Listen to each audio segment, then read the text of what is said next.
మంచిది. ఈ సమయంలో దేవుని వాక్యాన్ని మనం ధ్యానం చేసుకుందాం. నిన్నటి దినాన మరి ప్రత్యేకంగా మరి ఎన్నడూ వినని సందేశాన్ని మీ ముందుకు ప్రభువారు తీసుకురావటం అనేది నేను గమనించాను. మీకు అర్థమైంది అనుకుంటున్నాను. మరి ఈ చివరి దినాల్లో మనం అందరూ తెలుసుకోవాల్సిన ప్రాథమికమైన శ్రేష్టమైన సత్యాలు అవే. దేవుని గురించిన అవగాహన వాటి ద్వారానే కలుగుతుంది. మనము ఈ భూమి మీద పరదేశులమని, యాత్రికులమని, ప్రయాణం కొంతకాల ప్రయాణం కొరకు మనం మార్గమధ్యంలో ఉన్నామని, మనము యాత్రికులమని, యాత్ర చేస్తున్నామని, మనము ఇక్కడ పర్మనెంట్ కాదని, మన స్వస్థలము మనము ఆ పరదేశము ఆలోకి వెళ్ళవలసిన ఒకానొక దినాన్ని వెళ్ళవలసిన వారమై ఉన్నట్టుగా మనం ప్రయాణం చేస్తున్నామని మరి మీకు అనేక విధాలుగా ప్రయాణ సంగతులు మరి పేతురు గారు చెప్పిన విషయాలు, పౌలు గారు చెప్పిన విషయాలు, అలాగున మరి పాత నిబంధనలు అనేక విషయాలు ప్రయాణాల గురించి నేను మీకు తెలియచెప్పడం జరిగింది. మరి ప్రయాణము అనే విషయాన్ని గురించి కూడా స్పష్టంగా మీకు తెలియచెప్పాను. మనమందరం కూడా ప్రయాణంలో ఉన్నామని.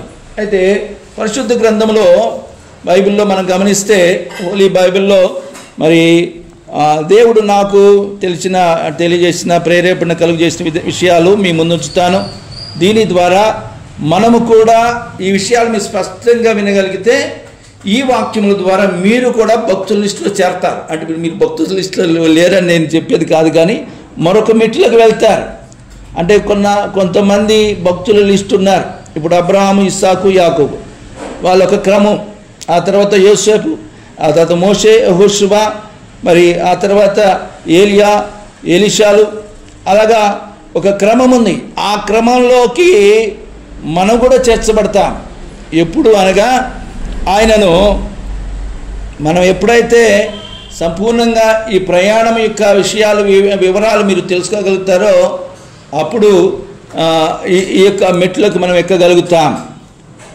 అయితే పరిశుద్ధ గ్రంథమైన బైబిల్లో మరి అనేకమైన విషయాలు మనకు స్పష్టంగా వ్రాయబడి ఉంచి మనం చూస్తున్నాం.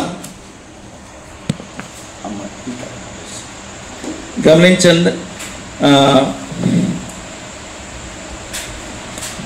దేవుని నామానికి మహిమ కలుగును గాక. మరి పరిశుద్ధ గ్రంథంలో మనం గమనించినట్లయితే మరి దేవుడు నాకు తెలియచెప్పిన పరిశుద్ధాత్మ దేవుడు మరి ఈరోజు నేను చెప్పే సందేశము అంతా కూడా అది నా ఉద్దేశాలు కావు, నా యొక్క తలంపులు కావు. అవన్నీ కూడా దేవుని యొక్క విషయాలే మీకు ఫ్రెష్గా మరి దేవుడిచ్చిన తలంపులు మీ ముందుంచాలని కోరుతున్నాను. నిన్నటి దినానే నేను చెప్పాను, మనము నే యాత్రికుడను, నే క్రైస్తవుడను అనే పాటను కూడా మీకు పాడి తెలియచెప్పడం జరిగింది. ఈ యొక్క యాత్రలో భూమి నుండి మనము భూలోకం నుండి పరలోకములకు వెళ్ళే మార్గ మధ్యలో మనం ఉన్నామని, మనం పుట్టినది మొదలుకొని ఇప్పటి వరకు కూడా జరుగుతున్న సంగతులన్నీ కూడా మన యొక్క విశ్వాస యాత్రలో జరుగుతున్న సంభవాలని, వాటన్నిటిలో కూడా మనం ప్రభువుకు సమీపంగా ఉంటూ అల్టిమేట్గా మనం గమ్యస్థానం చేరేవారుగా ఉండాలని మరి అది మనం టార్గెట్ అని నేను మీకు తెలియచెప్పడం జరిగింది. పరిశుద్ధ గ్రంథంలో మరి భక్తులు అనబడిన వారు చాలామంది కూడా వారు కొన్ని ముఖ్యమైన ప్రయాణాలు చేశారు. ఈ ప్రయాణంలో మనం గమనిస్తే పరిశుద్ధ గ్రంథంలో ముఖ్యంగా మొట్టమొదటిగా ఎక్కువగా ప్రయాణాలు చేస్తున్న వ్యక్తి ఎవరైనా ఉన్నాడంటే ఆయన పేరే అబ్రహాం. అబ్రహాము ఆయన ఎందుకు ప్రయాణం చేసినాడంటే ఇప్పుడు ఎవరైనా మన సొంత ఊర్లో అక్కడే స్థిరపడిపోయి పొలాలు చేసుకుంటూ పనిపాట్లు చేసుకుంటూ వ్యవసాయ పనులు చేసుకుంటూ అక్కడే ఉండి అక్కడ స్వస్థలంగా వారు ఉండి అక్కడే చనిపోయి అక్కడే భూస్థాపితం చేయబడతా ఉంటారు. కానీ అబ్రహాం విషయంలో అలా కాదు. ఇది మీరు స్పష్టంగా గమనించవలసిందిగా మనం చేస్తున్నాను. ఆయన పుట్టింది ఒక చోట అయితే ఆయన మరి అక్కడి నుంచి ప్రయాణమై అనేక రీతులుగా ఆయన ప్రయాణం చేయవలసి వచ్చింది. కారణం దేవుడు పిలిచాడు కాబట్టి. ఆమేన్, హల్లెలూయా. అలాగనే మరి ఇంకా ఒక ముఖ్యమైన వ్యక్తిగా చెప్పుకోవాల్సి వస్తే దావీదు యొక్క జీవితంలో ప్రయాణాలు కూడా మనము ఎన్నో ఆత్మీయ పాఠాలు నేర్చుకోవచ్చు. ఆయన తల్లి అయిన నుజావేతు, ఆ నుజావేతు వాళ్ళ అమ్మ పేరు, దావీదు వాళ్ళ అమ్మ పేరు మరి జీవమణికి బాగా తెలిసి ఉంటుంది, కిజ్ రాసి వచ్చింది బైబిల్ కిజ్. వాళ్ళ అమ్మ పేరు నుజావేతు. బైబిల్ ఉండదు కానీ హిస్టరీలోకి వెళ్తే మనకు అర్థమవుతుంది. ఆమె కనిన నిన్నముండి అప్పటి నుంచి అతని ప్రయాణాలు చూస్తే అవి శ్రేష్టమైన మరి ఎన్నో ముఖ్యమైన ఆధ్యాత్మికమైన ప్రయాణాలుగా మనం చూస్తాం. అది మనం గ్రహించవచ్చు. అలాగే మనం చూస్తే ఈ అబ్రహాముకు దావీదుకు మధ్యలో యాకోబు నుండి ఉద్భవించినటువంటి ఇశ్రాయేలు జనాంగము 400 సంవత్సరం 40 సంవత్సరాలు వారు సుదీర్ఘమైన ప్రయాణము చేశారు. అనగా కానాను నుండి, అనగా ఐగుప్తు దేశం నుండి, ఈజిప్ట్ దేశం నుండి కానానునకు అనగా ఇజ్రాయెల్ దేశంకు వెళ్ళే ఆ మార్గం మధ్య ప్రయాణము, సుదీర్ఘమైన ప్రయాణము వారు చేసినట్టుగా మనం చూస్తాం. అది మూడవదిగా మనం చూస్తాము. అది ఎక్కువగా మరి మనం చాలా అనుదిన జీవితంలో మనం చాలా ప్రయాణాలు చేస్తుంటాం. నేను నిన్న కూడా చెప్పాను, మరి ఒక్కరోజు వెళ్ళి తిరిగి సాయంత్రం తిరిగి వచ్చే మరి ప్రయాణాలు ఉంటాయి, రోజు వెళ్ళే ప్రయాణాలు ఉంటాయి. నా మటుకు నేను అనేకమైన ప్రయాణాలు చేయటానికి దేవుడు మరి దానికి కారణం కూడా నేను రాసిన నాటికెళ్ళాం.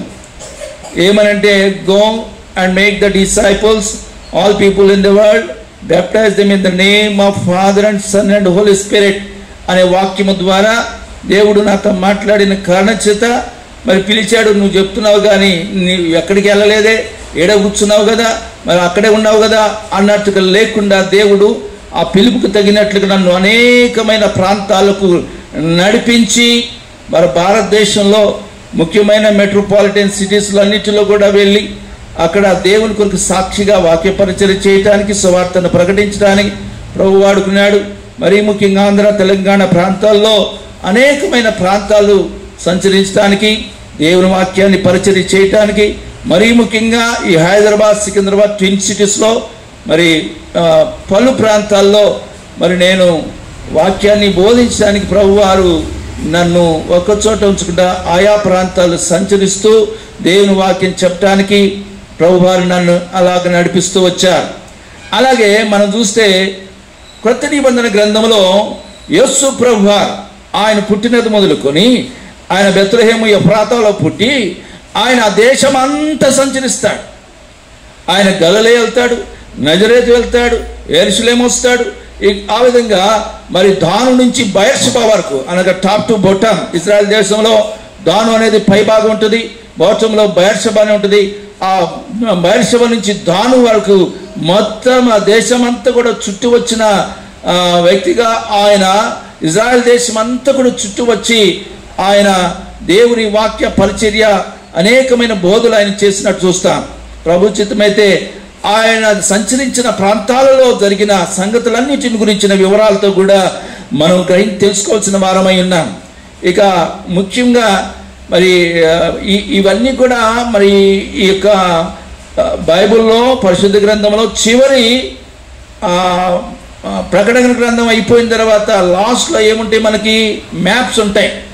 ఆ మ్యాప్లో ఈ అబ్రహాము ప్రయాణించే ప్రదేశాలు ఉంటాయి, అలాగే పౌలు భక్తుడు చేసినవి ఉంటాయి, అలాగే యేసుప్రభువారు సంచరించిన ప్రదేశాలు ఉంటాయి, అలాగే ఇశ్రాయేలు సంచరించిన ప్రదేశాల గురించి అందుకనే మీకు చెప్తున్నా.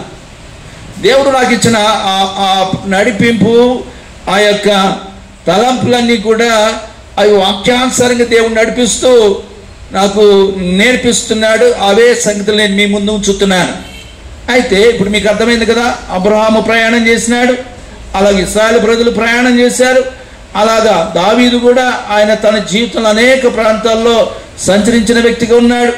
అలాగన మరి యేసు ప్రభువారు భూమి మీదకి వచ్చి పుట్టిన కాడ నుంచి చనిపోయేంత వరకు కూడా బెత్లెహేం నుంచి గొల్గొతా మధ్యలో అనేక ప్రాంతాలు, కపెర్నహూము, అలాగే చాలా ప్రాంతాల్లో ఆయన సంచరించినట్టుగా మరి ఆయన యేసుప్రభు వారి జీవిత చరిత్ర అంతా కూడా మనం గమనిస్తాం. ఇకపోతే మరీ ముఖ్యంగా మరి కొత్త నిబంధనలో అపోస్తలుడిగా పేరుగాంచిన పౌలు భక్తుడు 3 సార్లు ఐరోపా దేశం అంతా కూడా సంచరించినట్టు చూస్తాం. ఏషియా కాంటినెంట్ నుంచి యూరోప్ కాంటినెంట్ వరకు ఆయన పలు దేశాల్లో 3 దఫాలుగా మిషనరీ యాత్ర చేస్తాడు. సో ఇవన్నీ కూడా ప్రయాణాలకు సంబంధించింది. పౌలు భక్తుడు ప్రయాణంలో కాలినడకన వెళ్ళాడు, ఓడ ఎక్కాడు. అలాగున మరి ఆయన ఎంతో అలసట చెందిన, మరి ఎంతో ఇబ్బందికరమైన, ఆయన మరి వసతులున్నా లేకపోయినా ఆయన వెళ్ళి అనేక ప్రాంతాలు దర్శించి ఆయన సువార్త సేవా కార్యక్రమాలు జరిగించినట్టుగా మనం చూస్తాం. అయితే నేడు మీకు తెలియజెప్పే మాట, మరి నిన్న మీకు చదివించిన మాటలు మీకు అన్నీ గుర్తుంది అనుకుంటున్నాను. ఊరికే మీకు మళ్ళా ఒకసారి చదివించిన తర్వాత ఈరోజు మరి ప్రముఖమైన వ్యక్తి చేసినటువంటి, అనగా అబ్రహాము ప్రయాణం చేసిన ఆ యాత్ర గురించిన, దానిలో ప్రభువారు దేవుడు ఏ విధంగా ఆయన దర్శించాడు, ఏ విధంగా ఆయన నడిపించాడు, ఆ విషయాలన్నీ మనం గమనిద్దాం. హెబ్రీయులకు రాసిన పత్రిక 13వ అధ్యాయము 11వ అధ్యాయము 13వ వచనం చదువుతున్నాను చూడండి. హెబ్రీయులకు రాసిన పత్రిక 11:13. వీరందరూ ఆ వాగ్దానముల ఫలము అనుభవింపకపోయినను దూరము నుండి చూచి వందనము చేసి తాము భూమి మీద పరదేశములను యాత్రికులమునై ఉన్నామని ఒప్పుకొనిరి, విశ్వాసము గలవారై మృతి నొందిరి. అనగా ఈ 13వ వచనం పైన వారందరి గురించి రాయబడిన మాట అది. 13వ వచనం పైన ఉన్న వారందరూ అంటే అర్థమైంది.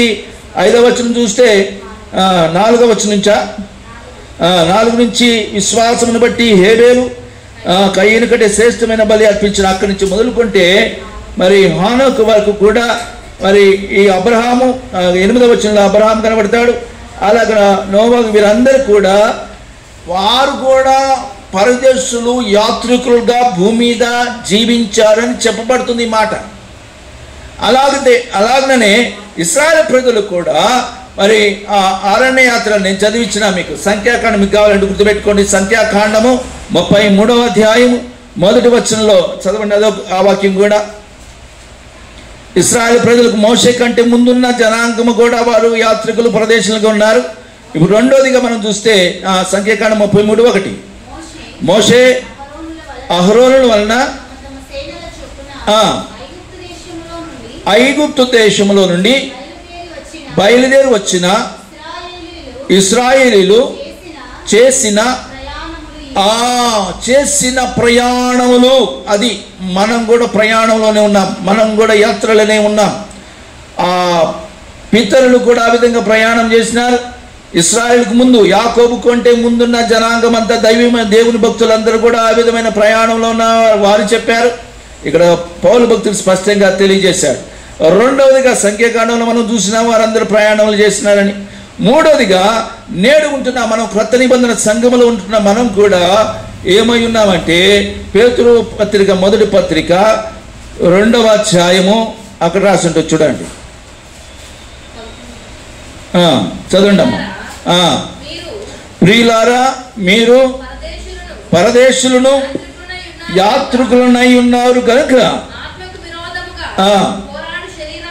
విసర్జించి అని చెప్తాడు. అన్ని జనులకు మిమ్మల్ని చూసి నేర్చుకున్నట్లుగా జ్యోతుల వలె సత్క్రియలు మీరు కలిగి ఉండాలని చెప్తా ఉంటాడు. కనుక ఇక్కడ కూడా ఏముంది, క్రొత్త నిబంధనకు సంబంధించిన విశ్వాసులమైన మనము కూడా ఏమునై ఉన్నాము, యాత్రికులమై ఉన్నాము, పరదేశములను అయి ఉన్నాము. మరి ఇశ్రాయేలు ప్రజల జనాంగానికి ముందున్న వారు కూడా యాత్రికులై ఉన్నారు, పరదేశులై ఉన్నారు. అలాగే ఇశ్రాయేలు ప్రజలు కూడా యాత్రికులై ఉండి ప్రయాణములు చేస్తూ 40 సంవత్సరాలు సుదీర్ఘమైన ప్రయాణాలు చేశారు. మరి ఈరోజు మనము ఒక అద్భుతమైన సత్యాన్ని, లేఖన ఉపదేశాన్ని మనం వినబోతున్నాం. ఆ మాటను మనం చదువుదాం చూడండి. నేటి వాక్య సందేశం కొరకు యెహోషువ గ్రంథం 24వ అధ్యాయం, యెహోషువ గ్రంథం ఇది కూడా ప్రయాణాలకు సంబంధించిన మరి వాక్యం. 24వ అధ్యాయం 2వ వచనం చదవమ్మా. యెహోషువ జనులందరితో ఇట్లా నేను ఇశ్రాయేలుల దేవుడైన యెహోవా చెప్పునదేమనగా ఆది కాలము నుండి మీ పితరులు అనగా అబ్రహాముకును నాహోరుకును తండ్రి అయిన తెరహు కుటుంబీకులు నది యూఫ్రటీసు అద్దరిని నివసించి ఇతర దేవతలను పూజించిరి. ఇది ప్రారంభం. దేనికి ప్రారంభం అంటే ఇశ్రాయేలు జనాంగానికి మూలమై ఉన్న అబ్రహాము యొక్క ప్రారంభం గురించి ఇక్కడ రాయబడింది. అబ్రహాము యొక్క పితరుల గురించి కూడా ఇక్కడ రాయబడింది. ఈ విషయాన్ని యెహోషువ ఆయన ఇశ్రాయేలు ప్రజలందరికీ విన్నవిస్తున్నాడు. ఇక్కడ ఈ అధ్యాయం అంతటా కూడా వారిని ఒప్పించే ప్రయత్నం చేస్తాడు. ఇక్కడ ఎందుకు చెప్తున్నాడంటే ఇదిగో ఈ అబ్రహాము ఆయన పితరుడైనటువంటి మూలపితరుడైన అబ్రహాము కూడా యూఫ్రటీస్ నది అద్దరిని మెసొపొటేమియా అనే ప్రాంతంలో నివసించి అక్కడి దేవతలను పూజ చేశాడు అని చెప్తున్నాడు. అయితే అది అయిపోయింది. ఆయన ప్రభు దేవుణ్ణి నమ్మాడు, విశ్వసించి నీతిమంతుడిగాను విశ్వాసులకు తండ్రిగాను అయిన ఆ అబ్రహాము ఇప్పుడు ఆయన సత్యమైన నిత్యమైన దేవుడు ఉన్నవాడు అనువాడైన దేవుని వెంబడించే వ్యక్తిగా ఆయన ఉన్నాడు. కనుక మీరును అదే క్రమాన్ని కలిగి ఉండండి. మీరు మరలా వెళ్ళి ఆ యొక్క దేవతలకు పూజ చేసేవారుగా మీరు ఉండకూడదు అని చెప్పటానికి అబ్రహామును తీసుకొచ్చి ముందు పెడతాడు. సో ఇదంతా మీరు కావాలంటే ఇంటికి వెళ్తారు చూడండి, మీరు అబ్జర్వ్ చేస్తే మీకు అర్థమవుతుంది. 24వ అధ్యాయంలో ఉన్న సంగతులన్నీ కూడా మ్యాక్సిమం కొత్త నిబంధనలు కూడా ఉన్నాయి. అక్కడ కూడా ఒక ఆయన చెప్పాడు సేమ్ ఇదే విషయాలన్నీ. ఎలాగా దేవుడు అబ్రహాముని ఎన్నుకున్నాడు, ఆ తర్వాత ఇశ్రాయేలు ప్రజలు ఎలాగా నడిపించబడ్డారు, వాళ్ళు ఎలాగున యాత్ర చేశారు అనేది అపోస్తలుల కార్యముల గ్రంథంలో ఇక్కడ యెహోషువ ఎలాగైతే చెప్పాడో స్టెఫను కూడా అలాగే చెప్తాడు. స్టెఫను 7వ అధ్యాయం చూడండి, అపోస్తలుల కార్యముల గ్రంథం 7వ అధ్యాయం. అందరు చూడండి అమ్మా.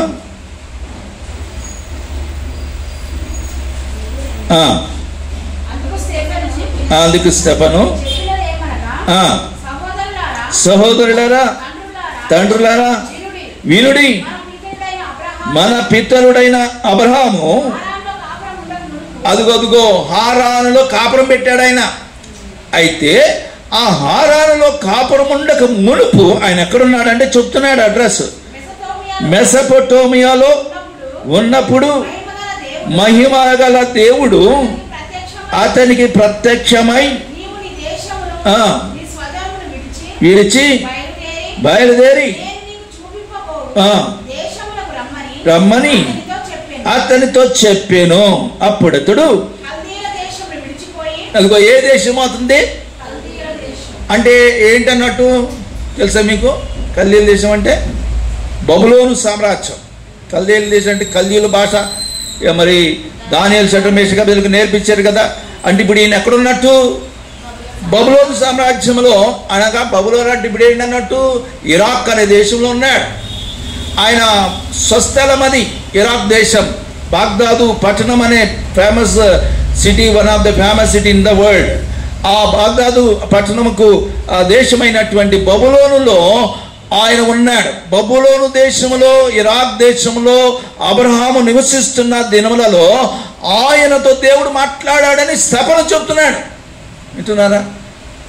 ఎంత గొప్ప విషయం అండి. స్టెఫన్ అంటే మామూలుగా మనం ఏమన్నా పరిచారకుడు అనుకుంటే పరిచారకుడు కాదు ఆయన. He is a wonderful preacher. హిస్టారికల్గా మొత్తం చెప్తున్నాడు అంతా. పాత నిబంధన చరిత్ర అంతా కూడా విన్నవించి డీటెయిల్గా ఎవరితో మాట్లాడుతున్నాడు తెలిసి ఈయన ఇశ్రాయేలుకే చెప్తున్నాడు. అరే బాబు మీకు తెలియదు, అబ్రహాం ఏమై ఉన్నాడంటే మన మూల పితరుడు నాయన, ఆయన ద్వారానే మనం ఇప్పుడు ఇలాగున్నాము, ఆయన నడిచినట్టుగా మనం నడవాలి అని చెప్తున్నాడు. ఆయనలో నుంచే దావీదు వచ్చాడు, ఆ దావీదు యొక్క సంతానంలో నుంచే యేసు ప్రభువు వచ్చాడని చెప్తాడు. దాన్ని చెప్పే ప్రయత్నంలో ఇంత చరిత్ర చెప్తాడు ఆయన. అక్కడ యెహోషువ కూడా అదే చరిత్ర చెప్తాడు. అలాగనే ఇంకొక ఆయన కూడా చెప్పాడు, ఆయన పేరు పౌలు భక్తుడు. ఇక్కడ స్టెఫన్ చెప్పాడు, అక్కడ యెహోషువ చెప్పాడు. ఈ పౌలు భక్తుడు అది కూడా మీకు కొంచెం లేఖనాలను గ్రహించడం నిమిత్తమై నేను ఈ విషయాలు చెప్తున్నాను. 13వ అధ్యాయం అపోస్తలుల కార్యముల గ్రంథం 13వ అధ్యాయంలో అక్కడ రాసి ఉంటుంది చూడండి, 17వ వచనం చూడండి. ఇశ్రాయేలులారా, దేవునికి భయపడువారులారా వినుడి, ఈ ప్రజల దేవుడు మన పితరులను ఏర్పరచుకొని వారు ఐగుప్తు దేశమందు పరదేశులనై ఉన్నప్పుడు హెచ్చించి తీసుకుని వచ్చి 40 ఏండ్ల మట్టుకు సహించెను అని చెప్పి ఇదంతా చెప్తాడు. ఎవరి ద్వారా ఎవరు ఎలా వచ్చారో అదంతా కూడా ఆ చరిత్ర అంతా చెప్పి ఇశ్రాయేలు ప్రజలైన వారిని యూదులను ఒప్పించే ప్రయత్నం చేస్తాడు. ఈ విధంగా పాత నిబంధన చరిత్ర అంతా కూడా లింక్ అప్ అయి ఉంది కొత్త నిబంధనతో. ఇది వేరుగా అది వేరుగా ఏం లేదు, రెండు కూడా కలిపి ఉన్నట్టుగా వీరు చెప్పే ప్రయత్నం చేశారు. ఇప్పుడు మనం అబ్రహాము దగ్గరికి వెళ్దాం. మీకు అది బ్యాక్గ్రౌండ్ చెప్పాను. అబ్రహాము మొట్టమొదటిగా ఆయన బబులోనులో ఇరాక్ దేశంలో ఉన్నప్పుడు ఊరు అనే ఊరిలో ఆయన ఉన్నప్పుడు దేవుడు ఆయనతో మాట్లాడాడు. కనుకనే ఆయన ప్రయాణాలు చేసుకుంటూ ఆయన కానాను చేరటం జరిగింది. ఇప్పుడు చదువుదాం చూడండి. ఈ అబ్రహాము యొక్క చరిత్ర అంతా మనందరికీ నేను ఎప్పుడు ఈ అబ్రహాము గురించి నేను చెప్పలేదు ఎక్కువగా. ఏదో ఆయన దేవుడు ఆయనతో ప్రత్యక్షమైనప్పుడు కొన్ని మాటలు కోట్ చేసేవాడిని, కానీ పూర్తి చరిత్ర నేను ఎప్పుడు చెప్పలేదు. అయితే కొన్ని కోట్ చేసిన విషయాలు మాత్రమే, 12 1 2 వచనాలు అలాగా. కానీ అబ్రహాము యొక్క జీవితాన్ని మీరు అర్థం చేసుకోగలిగినట్లయితే మీ జీవితాలు అబ్రహాము పొందిన ఆశీర్వాదాలు మనం కూడా పొందుతాం. ఆమేన్, హల్లెలూయా. అది విషయం అర్థమవుతుందా మీకు? అబ్రహాము ఏ ఆశీర్వాదం పొందాడంటే నిజ దేవుడిని తెలుసుకున్నాడు. ఆయన ఒకప్పుడు ఆయన అన్యుడు, ఒకప్పుడు ఆయన విగ్రహాలను చేసిన వ్యక్తిగా ఉన్నాడు, దేవతలను పూజ చేసిన వ్యక్తిగా ఉన్నాడు. మరి దానియేలు కాలంలో ఆ దేవతకు ముఖమని చెప్పి ఆ యొక్క కల్చర్లో ఆయన ఉన్న వ్యక్తి దేవుని నిజ దేవుడైన సర్వసృష్టికైన దేవుని యొద్దకు రావటానికి ఆయన ఆశీర్వాదం పొందుకున్నాడు. ఆమేన్, హల్లెలూయా. దేవుని చేత పిలువబడ్డాడు, దేవుని చేత ప్రత్యేకించబడ్డాడు. దేవుని యొక్క ఆశీర్వాదం పొందుకోవడానికి దేవుడు అతనిని చూస్ చేసుకున్నాడు. ఈ విషయాన్ని మీరు గ్రహించాలి. అబ్రహామును దేవుడు ఏ విధంగా పిలిచి ఆయన ప్రజగా ఉండటానికి ఏర్పాటు చేసుకున్నాడో నేడు ఉంటున్న మనను కూడా దేవుడు అలాగనే ఎన్నుకున్నాడు, ఏర్పాటు చేసుకున్నాడు అని మీరు గ్రహించాలి. అబ్రహాము దేవుడిని వెంబడించిన వ్యక్తిగా ఉన్నాడు, మనము కూడా దేవుడిని వెంబడించే వ్యక్తిగా ఉండాలి.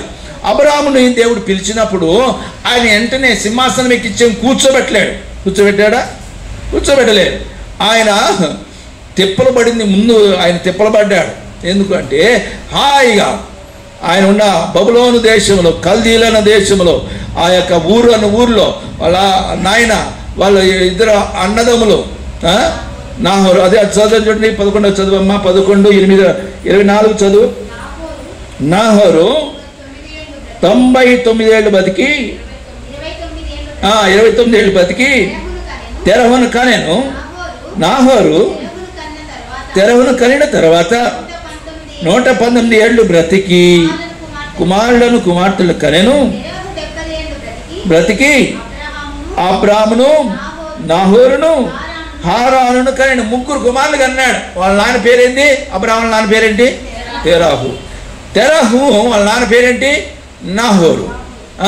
అంటే వాళ్ళ నాయని పేరు కొడుకు పెట్టుకున్నాడు. ఎవరు పెట్టారు? తెరహు పెట్టుకున్నాడు. అది అర్థం. కనుక మనం కూడా తాతల పేర్లు ఏం చేస్తాం, పిల్లలకు పెట్టుకుంటా ఉంటాం. అలాగా ఆయన కలిగి ఉన్నాడు తెరహు. అయితే ఈ తెరహుకు 3 కుమారులు. 27వ వచనం కూడా చదువమ్మా. తెరహు వంశావళి ఇదే. అబ్రామును నాహోరును కనెను. హారాను లోతును కన్నాడు. అంటే ఇప్పుడు అబ్రాముకి లోతు కుమారుడు వరుస అవుతాడు. అన్న కొడుకో లేకపోతే తమ్ముడు కొడుకో సంథింగ్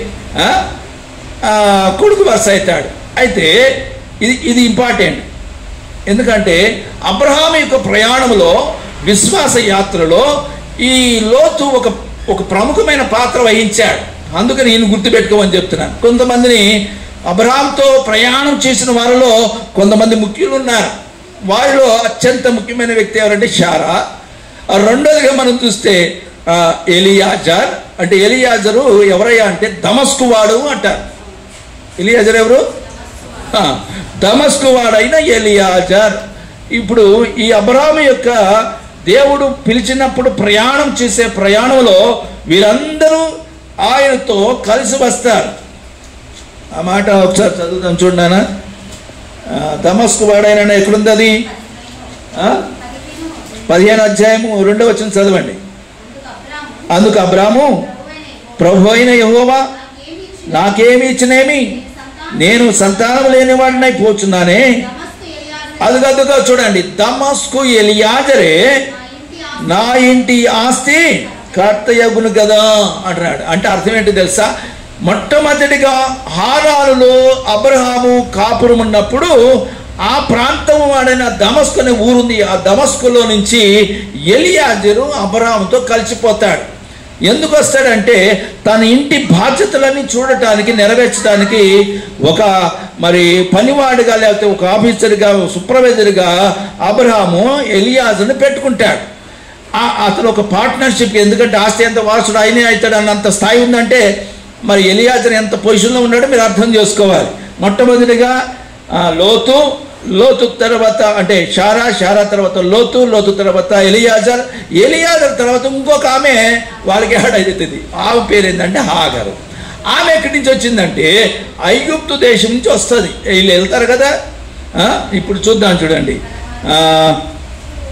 మనము ఇప్పుడు 11వ అధ్యాయము 32వ వచనం చూసి ఆ తర్వాత 12లోకి వెళ్దాం. తెరహు బ్రతికిన దినములు 205 ఏండ్లు. తెరహు హారాన్లో మృతి పొందిన. అంటే మొట్టమొదటిగా మీరు మీకు ఏదైనా డౌట్స్ అంటే క్లారిటీ తెలుసుకోవాలనుకుంటే వెనక మ్యాప్ ఉంటుంది. అబ్రహాము సంచరించిన ప్రదేశాలు అనే ఆది కాండంతో రిలేట్ అయి ఉన్న ప్రదేశాల గురించినటువంటి మ్యాప్ ఉంటుంది. అది మీరు చూస్తే మీకు ఈజీగా అర్థమవుతుంది. మొట్టమొదటిగా అతడు ఊరు మెసొపొటేమియాలోని కల్దీయుల దేశమైన ఊరు అనే ప్రాంతం నుండి ఉన్నప్పుడు దేవుడు అబ్రహాముతో మాట్లాడతాడు. అప్పుడు అబ్రహాము యొక్క స్థితి తెరహు అంటే వాళ్ళ నాయన అప్పుడు ఉన్నాడు, తెరహు ఉన్నాడు, వాళ్ళిద్దరు అన్నదమ్ములు ఉన్న ఇద్దరు అన్నదమ్ములు వాళ్ళందరూ కలిగి ఉంటున్నప్పుడు దేవుడు మాట్లాడి ఏమన్నాడంటే 12వ అధ్యాయం 1వ వచనం అక్కడ చూస్తే మనకు కనబడుతుంది. యెహోవా నీవు లేచి నీ దేశం నుండి నీ బంధువుల నుండి బయలుదేరి నేను నీకు చూపించు దేశమునకు వెళ్ళుము. ఆమేన్, హల్లెలూయా. ఇక స్టార్ట్ అయింది ప్రయాణం.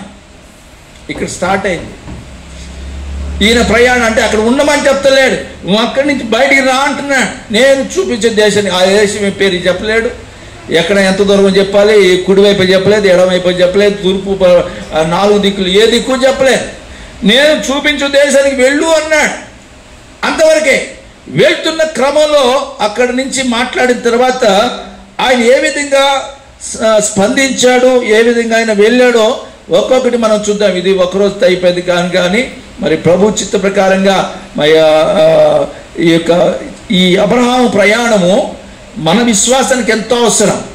ఎందుకంటే మన విశ్వాసాలకు తండ్రి కదా ఆయన, మన విశ్వాసానికి తండ్రి అది దేవుడే చెప్పాడు. కాబట్టి విశ్వాసులకు తండ్రి అయిన అబ్రహాము యొక్క విశ్వాసాన్ని, భక్తిని, ఆయన ప్రార్థన జీవితాన్ని, వ్యక్తిత్వాన్ని మనకు ఎంతో అవసరం పడుతుంది. ఎందుకంటే యుగాంతమందున మనకు బుద్ధి కలుగుటకై, మనం నేర్చుకునేట కొరకై ఇవన్నీ కూడా మన కోసమే దేవుడు రాయించాడు. ఇప్పుడు చూడండి, అబ్రహామును దేవుడు పిలిచినప్పుడు ఆయన నీకు ఇక్కడ ఉండొద్దు అనగానే, నేను చూపించే దేశం వెళ్ళగా అనగానే ఇప్పుడు చూడండి ఆయనకి తిప్పలు స్టార్ట్ అయినాయి. ఏం తిప్పలు? ఇప్పుడు సరంజామాతో సర్దుకోవాలి. మనకులాగా ఇప్పుడు ఏమి ప్యాకేజీ ఉంటాయి కదా, ఏంటయ్యి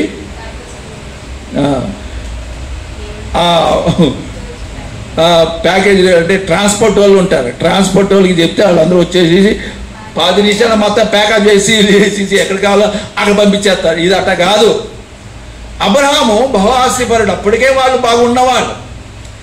మరి వాళ్ళందరూ కూడా ఉమ్మడి కుటుంబం, వేరువేరుగా ఉండేవాళ్ళు కాదు. అటువంటి స్థితిలో ఉన్న అబ్రహామును దేవుడు పిలిచినప్పుడు అందరితో నువ్వు రా అంటలేడు. ఏమన్నాడు తెలుసా? నీ బంధువుల ఇంటి నుండి, నీ తండ్రి ఇంటి నుండి నేను చూపించి వెళ్ళి దేశానికి నువ్వు వెళ్ళాలంటే ఈయనే తెచ్చుకున్నాడు. లోతుని దేవుడు చెప్పలేదు, లోతుని ఈ అబ్రహామే తెచ్చుకున్నాడు. సరే, ఇప్పుడు చూడండి, ఆయన ప్రయాణం ఎలా వీళ్ళందరినీ తీసుకొని ఎమ్మడి పెట్టుకొని ప్రయాణమై మెల్లగా పైకి వెళ్ళాడు. పైకి అంటే హారాను అనే ప్రాంతానికి వచ్చాడు. అక్కడికి వచ్చిన తర్వాత అక్కడ చూడండి, అది రాసి ఉంటుంది అక్కడ 4వ వచనం. యెహోవా అతనితో చెప్పిన ప్రకారం అబ్రహాము వెళ్ళెను, లోతు అతనితో కూడా వెళ్ళెను. అబ్రహాము హారాను నుండి బయలుదేరి 70 ఏండ్లు ఈడు గలవాడు. బయలుదేరినప్పుడు 70 ఏండ్లు ఈడు గలవాడు. అబ్రహాము తన భార్య అయిన సారాయిని, తన సహోదరుడు కుమారుడైన లోతును, హారానులో తాను వారును ఆర్జించిన యావదాస్తిని, వారు సంపాదించిన సమస్తమైన వారిని తీసుకొని కనాను దేశమునకు వెళ్ళుటకు బయలుదేరి కనాను దేశమునకు వచ్చిరి. ఇప్పుడు చూడండి, ఎక్కడి నుంచి అక్కడికి వచ్చాడు? మొట్టమొదటిగా వారు ఊరు నుంచి నాహోర్ నుంచి, నాహోర్లో ఎలియాజరు కోసం నాహోర్ వెళ్ళాల్సి వచ్చింది. ఆ హారాను వెళ్ళాల్సింది. హారానికి వెళ్ళి హారాను నుంచి ఆయన కనానుకు వస్తాడు. అదే ఇక్కడ రాయబడింది. ఆ తర్వాత మన కింద చూస్తే అప్పుడు అంటే కానాను అంటే కానాను మొత్తం కానానే, కానీ కానానులో ఒక ప్లేస్ ఉంది. ఆ ప్లేస్ ఇక్కడ చెప్తున్నాడు 9వ వచనం 6వ వచనం. అప్పుడు అబ్రహాము షెకెమునందలి స్థలమును ఇందాక ఆ దేశ సంచారం చేసి మోరే దగ్గరున్న సింధూర వృక్షమునొద్ద చేరెను. అప్పుడు కనానీయులు ఆ దేశంలో నివసించిరి. యెహోవా అబ్రాహామునకు ప్రత్యక్షమై, ఇక్కడ రాసి ఉంది, అక్కడ ప్రత్యక్షం, ఇక్కడ మళ్ళా ప్రత్యక్షమైనట్టు రాసి ఉంది. ప్రత్యక్షమై మళ్ళీ ఏమంటున్నాడు? నీ సంతానమునకును ఈ దేశం అంటే కనాను, ఈ దేశమును ఇచ్చేదని చెప్పగా అతడు తనకు ప్రత్యక్షమైన యెహోవాకు ఒక బలిపీఠం కట్టాను. ఆమేన్, హల్లెలూయా. 12వ అధ్యాయంలో అక్కడ కాదు బలిపీఠం కట్టింది, షెకెములో కట్టాడు. ఎక్కడ కట్టలేదు? హారాన్లో కట్టలేదు, లేకపోతే అక్కడ ఊజులో కట్టలేదు. ఇక్కడ షెకెము దగ్గర బలిపీఠం కట్టినట్టుగా మనం చూస్తాం. బలిపీఠం అంటే ఏంటి? బలిపీఠం అంటే ఏంటి? బలి ఇచ్చే పీఠం బలిపీఠం. ఆమేన్, హల్లెలూయా. బలిపీఠం అంటే ఏం లేదు, బలి ఇచ్చేది బలిపీఠం. అయితే ఆ బలిపీఠం కట్టాడు. ఎందుకంటే దేవునితో మాట్లాడటానికి, దేవునికి బలి అర్పించడానికి, ఆయన దేవునితో ఒక రిలేషన్ గురించి, ఆయన దేవుని ఆరాధన నిమిత్తమై ఆరాధనకు, ప్రార్థనకు, సహవాసానికి గుర్తే ఈ బలిపీఠం. ఆమేన్, హల్లెలూయా. ఈ బలిపీఠము కట్టి ఏం చేశాడు? అక్కడ నుండి అతడు బయలుదేరి బేతేలునకు తూర్పునున్న కొండకు చేరి పడమటనున్న బేతేలునకు తూర్పునున్న హాయికిని మధ్య గుడారం వేసి అక్కడ యెహోవాకు మళ్ళా బలిపీఠం కట్టాడు. అక్కడ యెహోవా నామమున, అది ఇంపార్టెంట్. ఇప్పుడు మీకు అర్థమైందా? యెహోవా ఆయన చూడలేదు, ఆయన స్వరం మాత్రమే విన్నాడు. ఆయన చెప్పినట్టు ప్రయాణాలు చేశాడు. ప్రయాణాలు చేసుకుంటూ తానున్న బబులోను దేశం నుండి మొత్తం చుట్టూ తిరిగి కానానుకు చేరి అక్కడికి వెళ్ళిపోయి, ఈయన అసలు చూడండి, ఒక చోట ఉన్న వ్యక్తి కాదు. మనం కూడా ఇక్కడ ఉండేవాళ్ళం కాదు. మనం కూడా, నా జీవితంలో నేను కూడా సంచారం చేసుకుంటూ అనేక ప్రాంతాలు తిరుగుకుంటూ వచ్చి గుట్టలో పడ్డా. అబే హల్లెలూయా.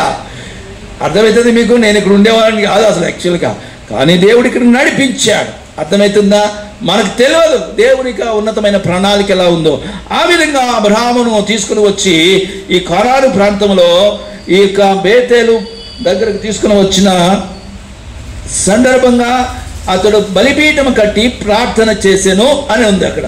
9వ వచనం చూస్తే అబ్రహాము ఇంకా ప్రయాణం చేస్తూ దక్షిణ దిక్కు వెళ్ళాడు. చూడండి, ఆయన పనంతా కూడా ఈ గేదెల బర్రెలు, గొర్రెలు, వంచెలు ఇవన్నీ వేసుకొని, సామాన్లు వేసుకొని, భార్య, మరి ఆయన పిల్లలు అయితే లేరు, ఇన్ని తిరుగుతున్నాడు కానీ ఆయన పిల్లలే పుట్టలే. తిరుక్కుంటా ఒక చోట ఉన్నాడు కాదు, ప్రయాణాలు చేస్తూనే ఉన్నాడు. చేస్తున్న క్రమంలో ఏమైందో చూడండి. అప్పుడు 10వ వచనం, అప్పుడు ఆ దేశంలో కరువు వచ్చింది. చూడండి, ఇక్కడ స్టార్ట్ అయింది ఈయనకి ఇబ్బంది. ఇప్పుడు నేనేమంటున్నానంటే ఒక విషయాన్ని ఇక్కడికి నేను మీకు చెప్తాను, గమనించుకోవటానికి. ఏంటంటే ఈ కరువులే కానీ కష్టాలే కానీ, శ్రమలే కానీ, ఇబ్బందులే కానీ మీ నా అందరి జీవితాల్లో ఎప్పుడైనా సంభవించినవి అంటే కనుక అవి దేవుడు అనుమతించినవి అని మనం గ్రహించాలి మొట్టమొదటిగా. ఆమేన్, హల్లెలూయా. దేవుడు అనుమతిస్తేనే మనకు కరువు వస్తుంది, దేవుడు అనుమతిస్తేనే మనకు శ్రమ వస్తుంది. ఎవరైనా మనల్ని తిట్టాలన్నా దేవుడు అనుమతిస్తే మనం తిడతారు, లేకపోతే వాళ్ళకి అంత ధైర్యం లేదు. దేవుడు మనను ఏదైనా సరే మనల్ని తిట్టేవాళ్ళు ఉంటారు, మనల్ని హింసించే వాళ్ళు ఉంటారు, మన మీద దూషించే వాళ్ళు ఉంటారు. మనకేమనిపిస్తుంది, నేను ఇంత ప్రార్థన చేస్తుంటే, ఇంత భక్తి చేస్తుంటే నన్ను తిడితే ఎట్టా అని మనం చాలా ఫీల్ అవుతాంలేమో. అందుట్లోనూ కావలసిన వాళ్ళు ఇంకా తిట్టారనుకోండి, అయిన వాళ్ళు తిట్టారనుకోండి, ఇంకా పవర్ఫుల్గా ఉంటుంది. చాలా కష్టం అనిపిస్తుంది, ఓర్చుకోలేం, తట్టుకోలేం, సహించలేం. అవునా కాదా? ఇప్పుడు చూడండి, ఇక్కడ ఈయన తిరిగి బబులోను నుంచి, ఆ ఊరు నుంచి, హారాను నుంచి, షెకెం నుంచి బేతేలుకి వచ్చి అక్కడ బలిపీఠం కట్టి ప్రార్థన చేశాడు. అది ఇంపార్టెంట్ అండి. బలిపీఠం అనగా దేవునికి సహవాసానికి గుర్తు, బలిపీఠం అనగా ఆరాధనకు గుర్తు, బలిపీఠం అనగా ప్రార్థనకు గుర్తు అని మనం గ్రహించుకోవాలి. ఆ విధంగా ఈ అబ్రాహాము ఇంకా పిల్లలు ఇంకా కలగక మునిపే ఆయన ఈ విధమైన ప్రయాణాలు చేస్తున్నాడు. ఈసారి కరువు వచ్చినప్పుడు ఆయన ఏం చేసినాడంటే, అప్పుడు ఆ దేశములో కరువు భారముగా ఉన్నందున అబ్రాహాము ఐగుప్తు దేశంలో నివసించుటకు అక్కడికి వెళ్ళాడు. మళ్ళీ ఎక్కడికి చేశాడు? ఇజ్రాయెల్ దేశం నుంచి ఎక్కడికి వెళ్ళాడు? ఇప్పుడు ఈజిప్ట్కి, పిరమిడ్ల దేశంకి వెళ్ళిపోయాడు. అందరిని సరంజామాలు తీసుకొని. అది ఎంత ఒప్పుకుండాలండి ఆయనకి. ఆ శారాన్ని చెప్పుకోవాలి. ఇదేందయ్యా ఒకసారి నిలకడ కూర్చో, మొత్తం పిల్లలు కూడా లేక మొత్తం తిప్పుతున్నావు, దేశాలు రోడ్లను పెట్టుకొని తిరుగుతున్నావు, ఏంది అవి ఎన్నో మరి అనున్నచ్చు. నీకేంది తలకాయ పని చేస్తా లేదమ్మా, నన్ను దేవుడు పిలిచాడు, నేను చూపించు దేశం నాకు వెళ్ళు అని చెప్పాడు. నేను వెళ్తున్నా, ఆ కుదిరేదాకా దేవుడు నాతో మాట్లాడేదాకా అక్కడే నేను ఉండాలి, వెళ్ళమంటే వెళ్ళాలన్నట్టుగా ఆయన ప్రయాణం చేస్తూ వచ్చాడు. మన జీవితాల్లో కూడా ఎక్కడ ఇల్లు కట్టుకోవాలో తెలియదు, ఒకసారి ఎక్కడ ఉండాలో తెలియదు, ఇది దేవుని చిత్తమో తెలియదు, ఇక్కడ కట్టుకోవచ్చో తెలియదు, ఇక్కడ ఉందామా అని తెలియదు. దేవుడు మనకు బయలుపరుస్తాడు. ఆమేన్, హల్లెలూయా. అబ్రహామును నడిపిస్తున్నది దేవుడై ఉన్నాడు, ఆయన పిలిచింది దేవుడే, నడిపించేది దేవుడే, బలపరిచేది దేవుడే, సహాయం చేసేది దేవుడే. అయితే మనల్ని కూడా నడిపిస్తూ బలపరుస్తున్నాడు. అయితే మీకు కూడా ఒకటి ఉండాలి, ఏంటంటే బలిపీఠం. ఆమేన్, హల్లెలూయా. ప్రార్థన చేసేవారు ఉండాలి, ఆరాధించేవారు ఉండాలి. ఆయన సహవాసం కలిగిన ప్రజలుగా మనం ఉన్నప్పుడు మనం ఎక్కడ స్థిరపడాలో, ఎక్కడ నివాసం ఉండాలో, ఎక్కడ మనం అభివృద్ధి చెందుతామో అక్కడికి దేవుడు నడిపిస్తాడు. ఆమేన్, హల్లెలూయా. ఈ విషయాలు మీరు జ్ఞాపకం ఉంచుకోవాలి. అక్కడికి వెళ్తే ఏమైందో చూడండి, 11వ వచనం.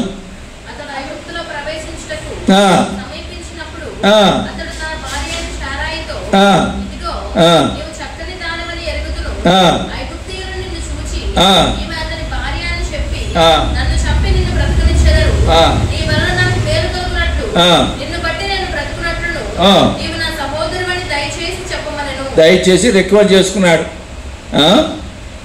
సరే, ఇది కూడా దేవుని యొక్క ప్రణాళికలో భాగమే. ఇప్పుడు ఆయనకి ఏమంటుందంటే మరణ సమస్య ఎదురైంది. నన్ను చంపేస్తారు, వాళ్ళు నిన్ను తీసుకుంటారు, నన్ను చంపేస్తారు, కాబట్టి నా ప్రాణమునకు హాని కలుగకుండా నువ్వేం చేయి, నాకు సపోర్ట్ చేయని రిక్వెస్ట్ చేశాడు. కొన్ని సందర్భాల్లో మరి భర్తలు భార్యను రిక్వెస్ట్ చేసుకునేటట్టుగా ఈ పరిస్థితి అట్లా వచ్చింది దీనికి. ఎందుకంటే ఇక్కడ కనుక ఆమె సపోర్ట్ చేయకపోతే ఆయన లేచిపోయేవాడు అన్నట్టుగా ఆయన భయపడి ఆయన ప్రయత్నం చేశాడు. అయితే వీళ్ళ యొక్క అబ్రహాము టెన్షను, ఈ యొక్క శారా యొక్క టెన్షన్ పైనుంచి దేవుడు చూస్తున్నాడు. మీరు కూడా టెన్షన్ పడేది, మీరు ఏ కంకర పడాల్సి, పైనుంచి దేవుడు చూసే దేవుడు అయినాడు, సమాధానం అనుగ్రహిస్తాడు. ఆమేన్, హల్లెలూయా. కరువు వచ్చింది, కరువు తర్వాత ప్రాణభయం వచ్చింది. ప్రాణభయంలో దేవుడు పైనుంచి చూసి ఏమంటున్నాడు చూడండి, 15వ వచనం చూడండి, 15వ వచనం. పొగిడిని కనుక అయిపోయింది, గుంజుకు పోయారు. ఎక్కడ తీసుకుపోయారు? ఇంటికి తీసుకుపోయారు, అక్కడ పెట్టేసారు తీసుకెళ్ళామని. అయితే దేవుడు పైన చూస్తూనే ఉన్నాడు, రే ఇవి తీసుకుపోతున్నాడు, చూస్తూనే ఉన్నాడు, తీసుకుని నేను అటు తీసుకెళ్ళి తీసుకొస్తాను అన్నట్టుగా దేవుడు చూస్తున్నాడు. తర్వాత ఏమైంది చూడండి, 16 వచనం. అతడు ఆమెను బట్టి అదిగో ఇప్పుడు చూడండి ప్రాణ భయం కాస్త మేలుగా మారిపోయింది. Amen hallelujah. చూసినారా, దేవుడు మనకున్న కీడు, మనకున్న శ్రమ, మనకున్న బాధ, మనకున్న కరువు, మనకున్న సమస్యల్లో నుంచి మనకు ఆశీర్వాదం ఇవ్వాలని కోరుకున్నాడు. కానీ సమస్యల్లో కృంగిపోయి కృషించిపోయి ఉండేవారంగా ఉండాలని దేవుడు కోరుకునేవాడు కాదు. ఆమేన్ హల్లెలూయా. చచ్చిపోతాను నువ్వు నాకు అడ్డు ఉండమ్మా అని చెప్పేసినప్పుడు ఆ పరిస్థితుల్లో ఇక్కడ దేవుడు ఫరోతో ఏం మాట్లాడాడో, ఫరో ఏం చేశాడో స్పష్టంగా మనకు ఇక్కడ కనబడతా ఉంది. అతడు ఆమెను బట్టి అబ్రహామునకు, అతడు అనగా ఫరో ఆమెను బట్టి అబ్రహాముకు మేలు చేసి, అందువలన అతనికి గొర్రెలు, గొడ్లు, మగగాడిదలు, దాసులు, పనికెత్తులు, ఆడుగాడిదలు, ఒంటెలు ఇవ్వబడేను. అసలే ఉన్నాడంటే ఉన్నాడు కొంత మళ్ళీ ఇంకా మొత్తం సర్వం అంతా ఎంత పనిచేసాడు చూడండి ఫరో. ఎందుకు వెళ్ళాడు? కరువు వచ్చిందని వెళ్తే ఈయనకి ఆశీర్వాదం కలిసి వచ్చింది. ఈ పనికెత్తలను ఒక పాయింట్ ఉంది చూడండి, ఆ పనికెత్తలో ఒక పనికెత్తే హాగర్, వేరేం లేదు. యాడ్ నుంచి వచ్చింది ఈ హాగర్ అంటే ఐగుప్తుల నుంచి వచ్చింది. ఇగో ఈ ఫరో ఈ బట్టే వచ్చింది ఆమె. అక్కడేమో లోతుని తెచ్చుకున్నాడు, ఇక్కడేమో హాగర్ని తెచ్చుకున్నాడు. అది తిప్పలు మనకు ఒక్కొక్కసారి అట్టకి కలిసి వస్తూ ఉంటాయి. వాళ్ళతో మనకి తిప్పలు పడతా ఉంటాం. తర్వాత వాళ్ళని ఎట్లా వేరు చేయాలి, వేరు చేసేస్తాడు. ఆమె మనం కొంతకాలం హాగర్ను బట్టి అబ్రహాము టెన్షన్ పడ్డాడు, కొంతకాలం లోతును బట్టి అబ్రహాము టెన్షన్ పడ్డాడు. ఈ టెన్షన్స్ వస్తూ ఉంటాయి. మనం దేవుని మీద అప్పగించుకొని బలిపీఠాలు కట్టుకుంటూ ప్రార్థన చేసుకుంటూ సహవాసం కలిగి దేవుని ఆరాధిస్తూ ముందు కొనసాగితే లోతు లేవు, ఎట్టా వచ్చిన వాళ్ళు అట్టగే పోతూ ఉంటారు. మనల్ని మన ప్రయాణకు ఆటంకం లేకుండా దేవుడే ప్రయాణాన్ని సుగమం చేసే దేవుడై ఉన్నాడు. ఆమేన్ హల్లెలూయా. ఇప్పుడు చూడండి, పనికత్తెలంతా తీసుకుని మళ్ళీ ఏం చేశాడు ఈయన? 17వ వచనం. అయితే యెహోవా అబ్రాహాము భార్య సారాని బట్టి పూర్వం అతని ఇంటి వారికి మహావేదనను బాధించెను. అదంతా మనకు తెలుసు, అందుకనే ఆయన అని ఇస్తాడు. ఆ తర్వాత 13వ అధ్యాయానికి రండి. 13వ అధ్యాయం 13వ అధ్యాయం 1వ వచనం. అబ్రాహాము తనకు కలిగిన సమస్తమును, తన భార్యను, తనతో కూడిన లోతును వెంటబట్టుకుని మళ్ళా ఐగుప్తు నుండి మళ్ళీ ఎక్కడికి వచ్చాడు? నేకెబుకు వచ్చాడు. మళ్ళీ ఇదంతా ప్రయాణం, journey of Abraham. Journey Abraham అనేది మన వ్యక్తిగత విశ్వాస జీవితానికి ఒక సాదృశ్యంగాను మనం నేర్చుకోవాల్సిన సత్యాలుగా ఇవన్నీ ఉంటాయి. ఇప్పుడు చూడండి, ఐగుప్తులో నుంచి బయలుదేరి మళ్ళీ ఎక్కడికి వచ్చాడు? అదేదో మన ఇంటి పక్కన ఊరు కాదు, లేకపోతే ఇక్కడి నుంచి ఆంధ్ర నుంచి తెలంగాణకి వెళ్ళినట్టు కాదు. నల్గొండ నుంచి కోదండ ఏదది అక్కడి నుంచి మళ్ళీ దగ్గర విజయవాడకి వెళ్ళినంత దూరం కాదు. ఇది దేశాలు ప్రయాణం చేస్తున్నాడు ఈయన. ఈజిప్ట్ దేశం నుండి ఇజ్రాయెల్ దేశానికి ప్రయాణం చేస్తున్నాడు. అయితే ఇప్పుడు చూడండి 2వ వచనం 13:2. అబ్రాహాము వెండి బంగారం పశువులు కలిగి బహుధనవంతుడయ్యాను. చూసినారా? అసలు ఇప్పుడు ఆయన ప్రాణగండం మొదలైంది, కరువు వస్తుంది, టెన్షన్స్ వస్తాయి. వీటన్నిటిలో కూడా అతను ధనంకే తక్కువ కావట్లేదండి, కొదుకు లేదు, బహుధనవంతుడు అయిపోయాడంట. ఇక్కడ ఒక సమస్య ఎదురైంది. ఇప్పుడు చూడండి, ఈ ప్రయాణంలో ఇప్పుడు ఏం జరిగిందో చూడండి. 3వ వచనం. అతడు ప్రయాణము చేయొచ్చు, మళ్ళదే ఉంది, ప్రయాణం చేయొచ్చు దక్షిణం నుండి బేతేలు వరకు, అనగా బేతేలుకును హాయికిని మధ్య తన గుడారము మొదట ఉండిన స్థలం వరకు వెళ్ళి తాను మొదట బలిపీఠం కట్టిన చోట చేరెను. అక్కడ అబ్రాహాము యెహోవా నామమున ప్రార్థన చేశాను. చూసినారా? ఎక్కడికి వెళ్ళినా అక్కడ ప్రార్థన చేసుకుంటున్నాడు. ఆమేన్ హల్లెలూయా. మనం కూడా ప్రయాణం వెళ్ళినప్పుడు ఎక్కడికి వెళ్ళి దిగినప్పుడు, ప్రభువా ఈ స్థలంలో మేము దిగినాము, నీ నామం పేట ఉన్నాం, మమ్మల్ని కూడా జ్ఞాపకం చేసుకో ప్రభువా అని అబ్రహాము ఎలాగ ప్రయాణాల్లో ప్రార్థన చేసుకుంటూ బలిపీఠాలు కట్టుకుంటూ వెళ్ళినాడు. అటు విధమైన సహవాసాన్ని, అటు విధమైన విధానాలను మనం కూడా అవలంబించి తీరవాలి. అప్పుడే మనం ఆశీర్వాదాన్ని పాత్రలమవుతాం. ఆమేన్ హల్లెలూయా. సమస్యలు, కొరతలు, కొదవలు, ఈ కష్టాలు, కన్నీళ్లు వస్తూనే ఉంటాయి, వాటంతటా అవి పోతూనే ఉంటాయి. మనను ఆశీర్వాదానికి దేవుడు ఆయన చూపించిన కనాను దేశమునకు, వాగ్దాన దేశమునకు ఆయన నడిపించే దేవుడు అయి ఉన్నాడు. ఆమేన్ హల్లెలూయా. ఇక్కడ చూడండి, తర్వాత అక్కడ ఏం చేసి ప్రార్థన చేశాను. 5వ వచనం. అబ్రాహాముతో కూడా వెళ్ళిన లోతునకును గొర్రెలు గొడ్లు గుడారములు ఉండేను కనుక వారు కలిసి నివసించుటకు ఆ ప్రదేశము చాలకపోయింది. ఇక్కడ ఒక సమస్య తలెత్తింది. సమస్యలు ఉంటాయి, దాంట్లో నుంచి ఆశీర్వాదం ఉంటుంది. ఆమేన్, హల్లెలూయా. శ్రమ వచ్చిందని, బాధ వచ్చిందని కుంగిపోకూడదు, కుమిలిపోకూడదు.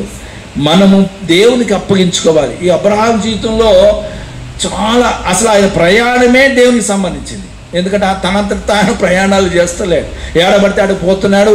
ఇవన్నీ కూడా దేవుడు చేసిన మరి నడిపించిన ప్రయాణాలే అని మనం గ్రహించాలి. ఇక్కడ చూడండి, తర్వాత చదువమ్మ 6వ వచనం. వారు కలిసి నివసించుటకు చాలకపోయిను, ఎందుకనగా వారి ఆస్తి వారు కలిసి ఉంచలేనంత విస్తారమై ఉండేను. అలాగే నాయన ఎంత ఆశ్చర్యపరుడు. అప్పుడు అబ్రాహాము పశువుల కాపర్లకును లోతు పశువుల కాపర్లకు కలహం పుట్టాను. వచ్చింది గొడవ.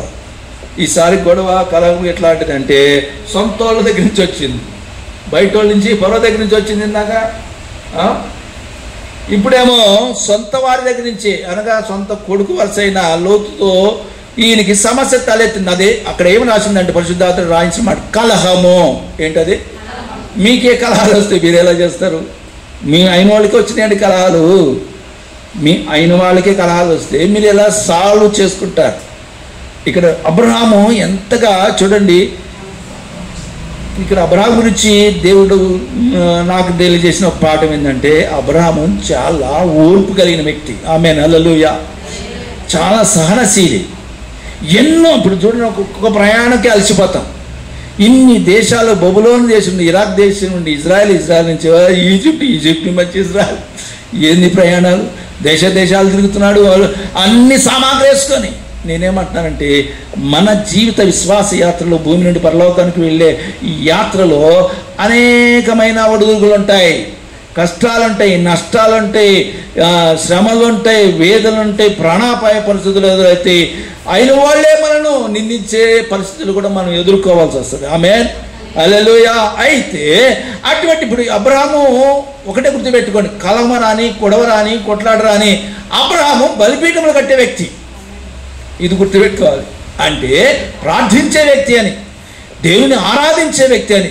దేవునికి ప్రార్థన చేసేవాళ్ళు, దేవుని ఆరాధన చేసేవాళ్ళు, దేవునితో సహవాసం కలిగిన వారికి కలహాలు వస్తే, కష్టాలు వస్తే, శ్రమలు వస్తే వారిని దేవుడు వారికి జ్ఞానాన్ని ఇస్తాడు. అంతేగాని వాళ్ళంతటా వాళ్ళు మరి నష్టాలు కొని తెచ్చుకునేటట్టుగా దేవుడు చేసే దేవుడు కాదు. ఆమేన్, హల్లెలూయా. మన నష్టం, మన కష్టం అంతా ఎరిగిన దేవుడు కనుక వారికి మార్గం సరళం చేసే దేవుడై ఉన్నాడు. ఇప్పుడు చూడండి, ఈ లోతుకు ఈయనకి మరి శ్రమ వచ్చిన, కలహం వచ్చినప్పుడు చూడండి, ఆ కాలమందు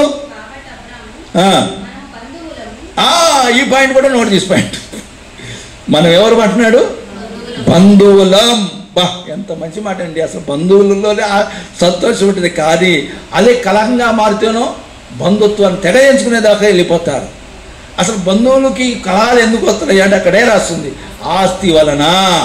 పంచుకునేది ఎప్పుడు అన్నదమ్ములే కానీ, అక్క చెల్లెండ్రులే కానీ, అక్క చెల్లెళ్ళే మళ్ళీ ఎక్కడికి వచ్చింది, ఆస్తి కాడికి వస్తే ఏమవుతుంది? కలహం. అయితే ఎలా వాటిని సాల్వ్ చేసుకోవాలి మీకు తెలుసుకోవాలంటే ఇది అబ్రహాం చరిత్ర.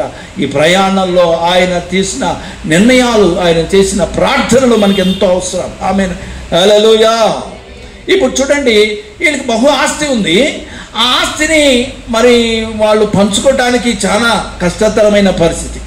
అయితే అయినప్పటికీ అబ్రహాము దేవునితో నడిచినవాడు కనుక, దేవుని పిలుపు కలిగిన వాడు కనుక, దేవునికి ప్రార్థన చేసే వ్యక్తి కనుక, అందుట్లోనూ విశ్వాసం కలిగిన వాడు కనుక, చూడండి ఎన్ని క్వాలిటీస్ ఉన్నాయో. అబ్రహాం అంటే ఈజీగా తీసేసేస్తాం, కానీ అలా కాదు. అబ్రహాము జీవితము మనందరికీ, ఆయన మనకు తండ్రి. పిల్లలకి జ్ఞానం ఉంటుంది, తండ్రికి జ్ఞానం ఉంటుందా? తండ్రికి. ఆయన దేవునితో చక్కగా నడిచినవాడు, దేవునితో మాట్లాడినవాడు, దేవునికి ప్రార్థించినవాడు, బలిపీఠంలో కట్టినవాడు, శ్రమలలోనూ సమస్యల్లోనూ శోధనలోనూ ఎదురైనప్పుడు వాటిని అవలీలగా దేవుని జ్ఞానము చేత తప్పించబడినవాడు. మనం కూడా అలాగ తప్పించబడతాం. ఈ కలహం వచ్చినప్పుడు ఈ అబ్రహాం ఏమంటాడంటే, లోతు మన బంధువులు నాయన, నిన్ను నేను కాదనుకోలేను, నేను కాదన్నా కూడా అవునన్నా నువ్వు నాకు బంధుడివే, నాకు కుమారుడివే, కానీ నీకు ఈ గొర్రెల కాపర్లకు నా గొర్రెల కాపర్లకు సరిపోవటలేదు. అయితే ఇప్పుడు ఏం చేద్దాం అంటే అప్పుడు చెప్తాడు. చూడండి ఏం చేద్దామంటే అబ్రాహాము చెప్తున్నాడు, ఇదిగో నాయన ఎదురుగా కనపడుతుంది, చూడు ఏం కనపడుతుంది, యోర్దాను కనబడుతుందా, పచ్చకుంది కదా. చూడంగానే ఈ లోతు ఏం చేస్తాడు, అరే ఇది బాగుంది, నీవే నిర్ణయించుకో. ఛాయిస్ ఆయనకి ఇస్తాడు. ఎవరైనా ఇస్తారండి ఛాయిస్? ఇప్పుడు స్థలం ఉందనుకో, తూర్పు వైపు ఉండే స్థలం ఉంటుంది, పడమర వైపు ఉండే స్థలం ఉంటుంది, దక్షిణ వైపు ఉత్తరం వైపు ఉండే స్థలాలు ఉంటాయి. ఎవరైనా ఎక్కువ కోరుకుంటాడు, ఈస్ట్ ఫేస్ ఉన్నది నాకు కావాలి అని కోరుకుంటాడు. అబ్రాహాము పెద్దవాడు కాబట్టి, తండ్రి కాబట్టి మరి ఆయన కోరుకోవచ్చు. కానీ అబ్రాహాము ఎంత ఉదార స్వభావం చూడండి. ఎవరైనా ఇస్తారా? ఆపరిస్తారు. అట్లా మీరు ఇస్తారా? ఇవ్వండి, మీరు ఆశీర్వదించబడతారు. ఆమె హల్లెలూయా. మీకు తెలియదు, వాళ్ళకే ఇవ్వండి, నీ ఇష్టం నాయన. మనం ఎప్పుడు కూడా డిమాండ్ చేయొద్దు, ఆఫర్లు ఇవ్వాలి. ఆమె హల్లెలూయా. ఎట్లా ఆఫర్లు ఇవ్వాలి? మీరేం చేయాలనుకుంటున్నారు చెప్పండి అన్నట్టుగా అక్కడ ఆ లోతుతో చెప్తున్నాడు. నీకు ఏది ఇష్టమో నువ్వు చెప్పు, నేను నాకు అది ఇచ్చేస్తా నీకు అన్నాడు. ఎవరని చెప్తారండి? ఇది మాది, ముందు ఇది మేము సపరేట్ పెట్టుకున్నావు, ఇది కాకుండా నువ్వు ఏదైనా తీసుకో అనొచ్చా? కాడదా? అనొచ్చా? అనకూడదా? అనొచ్చు. కానీ అనలే. ఎందుకు అనలేదంటే ఇతడు దేవునికి భయపడేవాడు, ఇతడు దేవునికి ప్రార్థన చేసేవాడు, దేవునితో నడిచే వ్యక్తి, దేవుని యందు విశ్వాసం కలిగిన వాడు, ప్రార్థించే వ్యక్తి కనుక అతనికే అవకాశం ఇచ్చాడు. అతడు అవకాశం తీసుకొని ఆయన ఆ యోర్దాను పక్కనున్న ఆ పొలాలను చూసుకున్నాడు. ఆ తర్వాత దాని అసలు ఆ విషయం ఏంటంటే దాని పక్కన ఉంటుంది భయంకరమైన ప్రాంతం. ఏంటది? సొదొమ. బా, దాంట్లోకి వెళ్ళిపడ్డాడు ఆయన. చూసారా? ఎవరు దాన్ని ఆడబోతారు, మనం ఏం చేయలేము. అర్థమవుతుందా? ఇప్పుడు చూడండి, ఈ అబ్రాహాము అప్పటికేమన్నాడు తెలుసా? నువ్వు నా బంధువుడు రా, నిన్ను నేను పోగొట్టుకోను, శత్రువుతో మరి మన దగ్గర మనం అట్లా ఎంతో కొట్లాడి చేసుకుంటారు. కానీ అబ్రహాము ఏ విషయంలో కూడా అతడు తొందరపడిన వ్యక్తిగా ఉన్నాడు, అతడు దూషించిన వ్యక్తిగా ఉన్నాడు, అతను ద్వేషించినట్టుగా ఉన్నాడు, స్వార్థంతో చూపించిన వ్యక్తిగా ఉన్నాడు. ఆయన ఇతరుల క్షేమాన్నే కోరుకున్నాడు. నీకు ఏది కావాలో నువ్వు తీసుకుని వెళ్ళు నాయన. అక్కడ ఏమంటాడంటే, అది ఒక అద్భుతమైన మాట ఉంది. ఒక 10 నిమిషాల్లో నేను ముగించేస్తాను, మనం తర్వాత ప్రార్థన చేద్దాం. ఇక్కడ ఈ విషయాలు, ఇది ఒక మాట చదువుదాం చూడండి. ఇక్కడ తర్వాత బంధువులం కనుక నాకును నీకును నా పశువుల కాపును నీ పశువుల కాపును కలహం ఉండకూడదు. ఎప్పుడైనా సరే ఇది గుర్తుపెట్టుకోండి. చాలామంది ఏంటంటే, ఏందమ్మా మీ అక్కయితే మాట్లాడమైందని అనుకో, ఆమెకి నాకు పడదండి బోల్డదని చెప్తారు. ఆమె నాకు చాలా అన్యాయం చేసింది, ఈమె మా చెల్లెలనే కానీ అమ్మో ఆమె గడియాలి, అందుకని అంటే నేను అప్పటి నుంచి మాట్లాడటం బంద్ చేసేసిన అని చెప్పాడు. ఇక్కడ చూడండి అబ్రహాం ఎంత స్పష్టంగా చెప్తున్నాడంటే, నీకు నాకు కలహం ఉండకూడదు. అర్థమవుతుందా? మనం బంధువులం, నువ్వు దూరం నుండు. అదే ఇక్కడ అదే మాట చెప్తాడు చూడండి. తర్వాత ఏముంది? ఈ దేశమంతయు నీ ఎదుట ఉన్నది కదా, దయచేసి నన్ను విడిచి వేరుగా ఉండు. చూసినారా? దయచేసి ప్లీజ్ లోతు నన్ను విడిచిపెట్టిన ఆయన, నువ్వు ఎక్కడ ఉండాలంటే అక్కడ ఉండు. ఎందుకంటే కలహం వస్తుంది, బంధువులు కొట్లాడి ఉండొద్దు, కలిసి ఉండాలి, ప్రేమ ఉండాలి. దూరంగా ఉంటేనే రిలేషన్స్ పెరుగుతాయి అన్నట్టుగా నువ్వు దూరంగా ఉండు అన్నాడు. తర్వాత ఏమైంది చూడండి. నేను వెళ్ళిన ఇలా నేను అయితే ఈస్ట్ ఫేస్ లేకపోయినా పర్లేదు, నేను వెస్ట్ ఫేస్లో అయినా ఉంటా అంటున్నాడు. ఎంత అడ్జస్ట్మెంట్ అవుతున్నాడండి? మనం అడ్జస్ట్మెంట్ అవుతామా? రాజీ పడతామా? నేను పెద్దాడు, నాకు ఇది కావాల్సినట్టు. ఇప్పుడు చూడండి, అసలు మన భూమి మంద కాదు, టెంపరీగా ఉంటుంది. దేవుడు భూమిని పెట్టాడు, ఈ భూమి కథమైపోతుంది.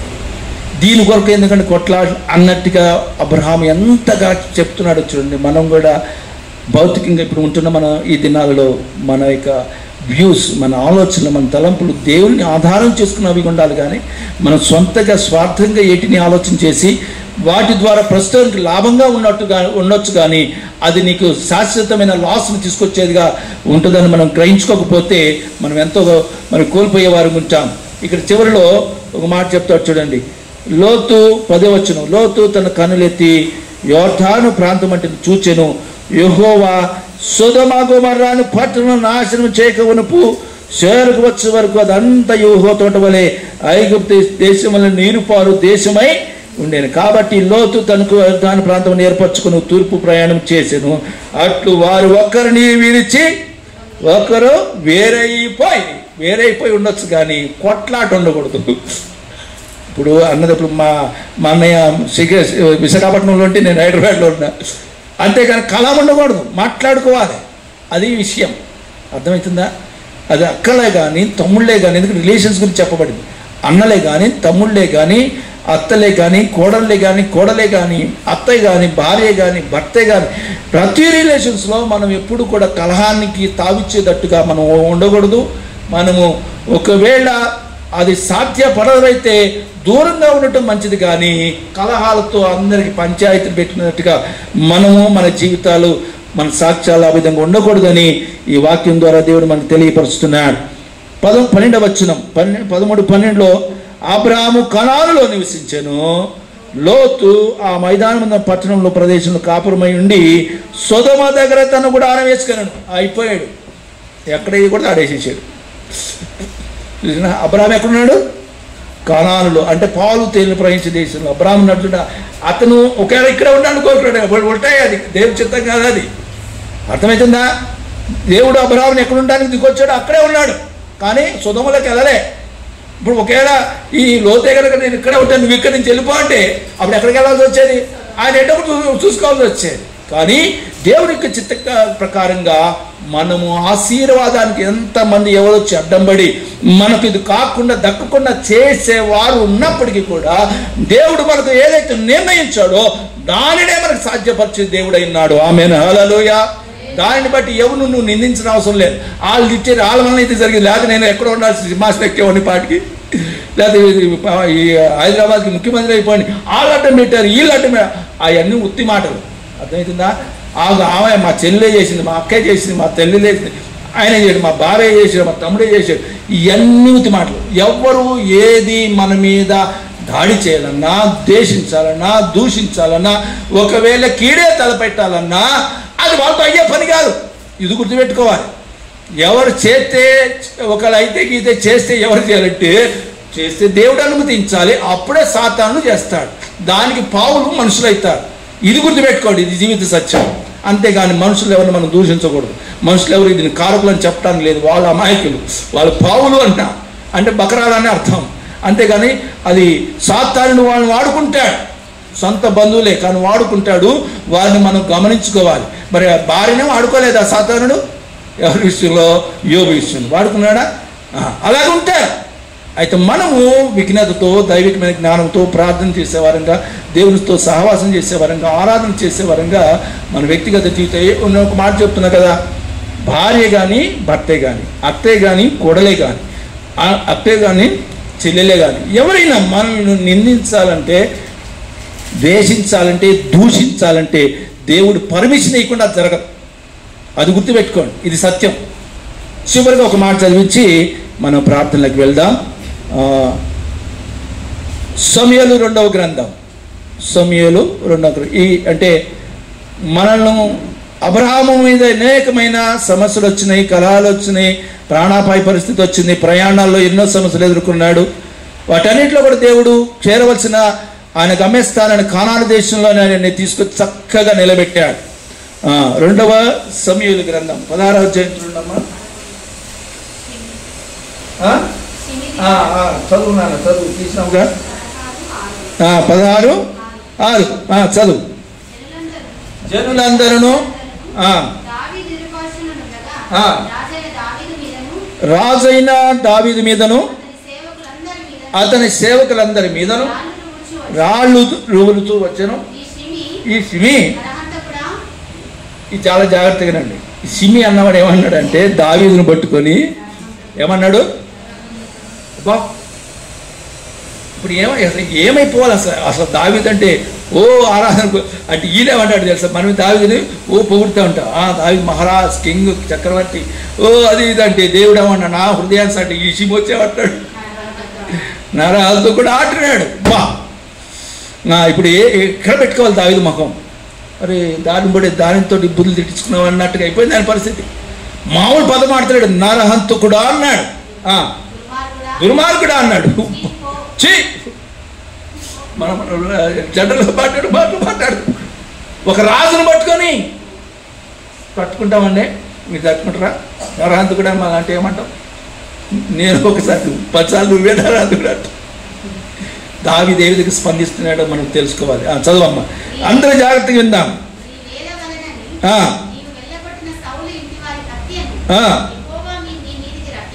రప్పించి అబ్షాలోము చేతికి రాజ్యం అప్పగించెను. నీవు నరహంతకుడవు గనుక అదుగదుగా చెప్తున్నాడు. చూసినా, నువ్వు చేసిన మోసం నువ్వే ఇరుక్కున్నావా అన్నాడు. అసలు అప్పుడు ఆ పదాలు పలుకుతుంటే ఆయన ఏమైపోవాలి దావీదు. తర్వాత చదవండి, ఎప్పుడు చదివించలే మిగతా చదవండి, అందరు జాగ్రత్త ఉన్నాం. తర్వాత చదవమ్మా 9.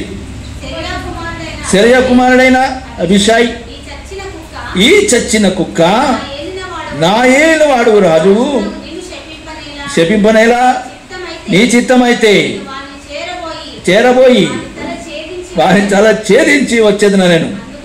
అందుకు రాజు, సెరయా కుమారులారా, మీకును నాకును ఏమి పొందు, వారిని శపింపని. చాలా మంది మరి శపిస్తూ ఉంటారమ్మా. నాశనం అయిపోను, దుమ్మెత్తిపోసి, అది చేసి ఇది చేసి. చాలా మంది ఇప్పుడు ఇంతకంటే కఠినమైన మాటలు ఎవరు అంటారు? సీమి అన్నమ్మా, కుక్క, చీ, పో, నరాంతకుడా, దుర్మార్గుడా, ఇంతగా ద్వేషిస్తుంటే ఆయన తలకాయ ఎడబెట్టుకోవాలి. ఆ పక్కనవాడు శరీరం అంటున్నాడు, అభిషేకం అంటాడు, నువ్వు ఒక్క మాట సెలివి వాడు తలకాయ నరికి తీసుకొని చెప్తానన్నాడు. అంటే దావీదు ఏం చెప్పాలి? దావీదు ఏమనాలి? పో నీకు కూర్చోాలి. దావీదు ఏమన్నాడు చూడండి, ఇప్పుడు చదవమ్మా. దావీదు శపింపుమని వింటున్నారా? యెహోవా ఆజ్ఞాపిస్తేనే, అనుమతిస్తేనే వాడు అలా మాట్లాడతాడు, కానీ వేరే విధంగా అతను మాట్లాడడానికి ఛాన్సే లేదన్నాడు. ఇది గుర్తుపెట్టుకోండి. దేవుడు సెలవిస్తేనే అది జరుగుతుంది, కానీ లేకపోతే వాడు దానికి అర్హుడు కాదు అంటున్నాడు.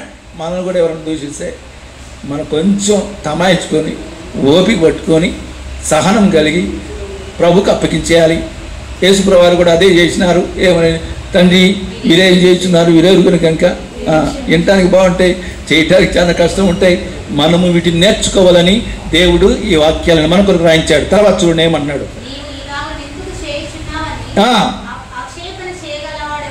చెప్పి ఏమనగా, నా కడుపును పుట్టిన నా కుమారుడే నా ప్రాణము తీర్చుచుండగా ఈ బెన్యామీనీయుడు ఈ ప్రకారము చేయట ఇది ఆశ్చర్యమే కాదు అంటున్నాడు. ఈడు ఒకటి దాడిపోయాడు, తానే వాడి నా కొడుకునంత తప్ప చూస్తాడు, పెద్ద విశేషం కాదు అంటున్నాడు. అటు చెప్పుకుంటారా మీరు? ఎవరైనా చేసేసి అట్లా చెప్పుకుంటారా? వండర్ఫుల్. అసలు మనం తట్టుకోలేము. అసలు కొంతమందికి ఏదో చేసుకుంటారు, అయ్యా ఎందుకు ఈ జీవితం అన్నట్టుగా అయిపోతే. ఎంతగా ఆలోచన చేస్తున్నటువంటి దేవుణ్ణి బట్టి అతను అర్థం చేసుకున్నాడు. దేవుడు సెలవీకపోతే మాట్లాడడం ఛాన్సే లేదు. చాలామంది గురించి ఒకరి గురించి ఒకరు నిందించి దూషించుకునే పరిస్థితులు ఎన్ని ఎదురైనా మనం ఈ మాటని జ్ఞాపకం పెట్టుకోవాలి. ఇశ్రాయేల్ ప్రజలు అదే అబ్రహాము యొక్క ప్రయాణంలో ఇవన్నీ దాగి ఉన్నాయి, అన్నీ అనేక సత్యాలు. నేను ఇప్పటి వరకు అసలు ఇస్సాకు పుట్టిన దాకా వెళ్ళలేం, మనం ఇంకా పుట్టలేదు. ఆ తర్వాత సంగతులు ఉన్నాయి. మరలా వచ్చే సమయంలో మరలా నెక్స్ట్ మెసేజ్లో మనం విందాం. ఇప్పటికీ ఈ వాక్యము చదివేసి ముగించుకుందాం. చదువమ్మా. వారి జోలు మానుడి. చూసినారా? అసలు వాళ్ళని పడుచుకోవద్దు. మనం కేర్ చేసినామా అది ఇంకా ఎక్కువైపోతుంది.